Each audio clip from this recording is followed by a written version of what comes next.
This is going to be your beginner guide for LEGO Fortnite. The plan is getting set up with the basic crafting stations, building a village and upgrading it a few times while not wasting too many resources and having a good roadmap. So let's put that to the test with a new world. You even have a few choices to make before you get into your world. All of this is preference, but I don't like stamina meters and the temperature was annoying when I initially played. Everything else is up to you. I kind of like the old school Minecraft death means something and you drop your inventory or getting eliminated to begin with. So let's start it up and see how it goes. Alright, so let's stick to the plan. 13 wood, 7 granite. That's going to be our first play. Also, I grabbed some pumpkins, so let's get building. Oh, you need to put down the campfire before you unlock the bench. That was not accounted for, so that means we need to make 3 more wood on top of that. That's okay because we went axe first, so we can just get that wood. That means we now need 36 wood and 15 granite. I'll just go 46, 17 for now because we're going to need to probably make some extra tools, and that is accounted for. Okay, so that means we can make our lumber mill, and then we already have it accounted for, so we need to make 10 rods, 8 planks right now. And of course, it starts raining, so kind of have a remedy for this. Because one thing that's vital to my strategy is raiding buildings, but if we're in a building, then that means things are going to work. Couple things in the way, but we can still use the crafting bench here, and then we can use the lumber mill. So we will continue with that, and when we have 5, that means we can make a sword, and we can use those to get the wolf claws. And I guess for efficiency, you can just kind of mine and chop as you go. We will get hungry, but that's why we have tons of pumpkins, so we should be fine. Also, if you hold down E, it just automatically picks things up as you go, so kind of worth it to just hold down E and then grab wood and granite, unless you're getting chased by something. Now, when looking for wolves, you want to raid all of the houses and chests you can because that's how you get arrows. And I feel like it just kind of helps with the crafting burden to where, yeah, you can just get tons of arrows instead of needing to craft them, which take a little bit of resources and time. Cool thing is, at night, things fight each other, so maybe you'll get lucky on a wolf that's weakened, and then you can just get tons of free resources that way. Aggro's kind of interesting. It seems like you can just bait things into attacking other things. So there we go. Got our wolf claws. Alright, and then we have our spinning wheel going, so we can use that to make cord. It takes 5 vines, but you just have those from the pumpkins. And now we can make a crossbow. Oh wait, I messed up. Okay, so we actually need to make 5 more tool rods than previously thought because I didn't account for the tool rods in the spinning wheel. But then we get the crossbow, and that thing's just cracked. Alright, I didn't know exactly what was needed for the build, but looks like it's going to force you to make the shack, so that's going to be another 13 wood. Okay, so you need 13 more wood to make that because that's how you unlock the village square, so now we can run out and grab the rest of what we need. 35 wood, 45 granite. We are decent on granite right now, but we're going to need a lot of wood. Now, the reason why you want to rush a crossbow is because of enemy camps and... Ooh, little bit of big boy right there, but then you can do crazy damage with this. You want to headshot them. If you get the headshot, that's going to be the crit damage, but I'm just bad. And there we go. So we can get an extra sword if we need to. Doesn't look like they dropped anything interesting, but it's about looting the special chest. Oh, hello. All right, now things are getting a little crazy. I'm making a double shack. That way I can just kind of like store things and at least build up the village a little bit. Costing a lot of wood. Costing a little bit of my time and sanity. Editor's note, you also need extra wood for beds. Beds are going to be 10 wood each, and you need a spare bed for every villager you want to recruit.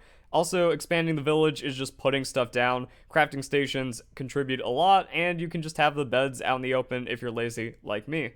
Bench upgrade is going to be 8 planks, 3 shells. Now, if you want to farm shells really easy, find a river because it insta-kills these dudes. He's going to do some range stuff. You want them to roll out. If they roll out into the river, they're dead. Also, earlier rules apply. If you can get enemies to fight each other, makes things easier. Wolf will attack the rock thing or just whatever NPCs are around. Alright, after upgrading your bench, that is where things get serious. We start dealing with uncommon resources for the forest axe, which allows us to harvest knotroot. And then with knotroot, we can get the higher tier pickaxe, and that's how we get marble. Also, yeah, upgrade your village when you can. I got 2 people gathering resources, and that's going to give us even more upgrades. So now we have the Stonebreaker for the Knotroot and Marble, and this is kind of where we're transitioning from beginner into more intermediate stuff. So let's get that. Now, the way you get Knotroot and Marble is inside of these caves, so check your map. There's going to be a little cave symbol. You might have to explore for a bit, but sometimes you just kind of breeze past one and you didn't notice it, so the map can maybe help you out getting there. Change up your food bar, because like you eat corn and raspberry faster. That's going to be good for healing. And yeah, this place is dangerous and kind of a mess, so you want more than a broken sword and a broken crossbow, unless you want to live on the edge. That's when we can use this axe to then get the Knotroot.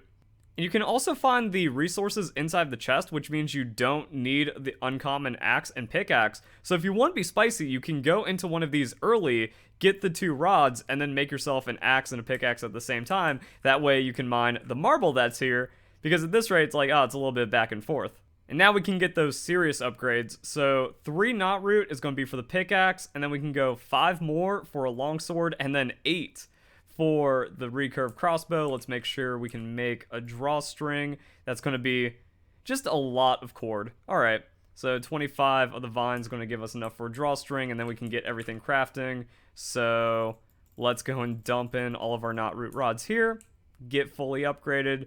And I think that's where I'm going to end the guide. I feel like the beginner transition is just kind of like finding out, wait, how do I get the uncommon stuff? Kind of confusing now since the game just came out. And then the little things was like, oh, you do have to make the shack to then unlock the crafting recipe for the village square.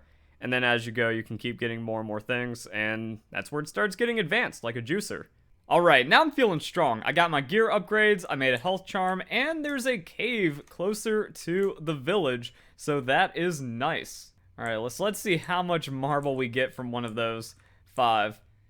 Yeah, you got a little bit of grinding in here. Oh, that's really nice. Yeah, and I think the plan is you just spin the entire axe and pickaxe down here and get as many resources as possible, because you're gonna be burning through them. Also, look at this. The sword just dabs on these enemies. Take a few hits, but I don't feel threatened at all. Yo, let's send that crossbow right into the brain. Oh. Alright, and I have everything to make a stone breaker. We'll just put it down wherever, and if it rains, we'll just deal with that later. And then 7 marble slabs. Awesome. And then we also have enough marble to make the marble slabs. I actually don't want to do all of them because I think the health charm costs some marble. Yeah, so 5 marble and then the 3 silk threads, so we can upgrade our health charm as well. And that's gonna be it. We can make a juicer, which also opens up all kinds of crazy stuff. So slurp juice, we can make that with raspberry and slurp mushrooms, which just kind of gives us benefits. Now we're getting deeper and deeper into the game. And please comment your thoughts about the guide. I want to know if this was a good guide for LEGO Fortnite. Game just came out, everything's kind of crazy, people trying to figure out what to do, and hopefully this was a pretty good start for a beginner guide, getting you into those uncommon tiers and finding out what you need to look for to progress inside of the game. So yeah, that feedback means a lot to me for a new game like this and making content for it. And that, I hope you guys enjoy the video. Hope you all have a nice day. Thank you very much for watching.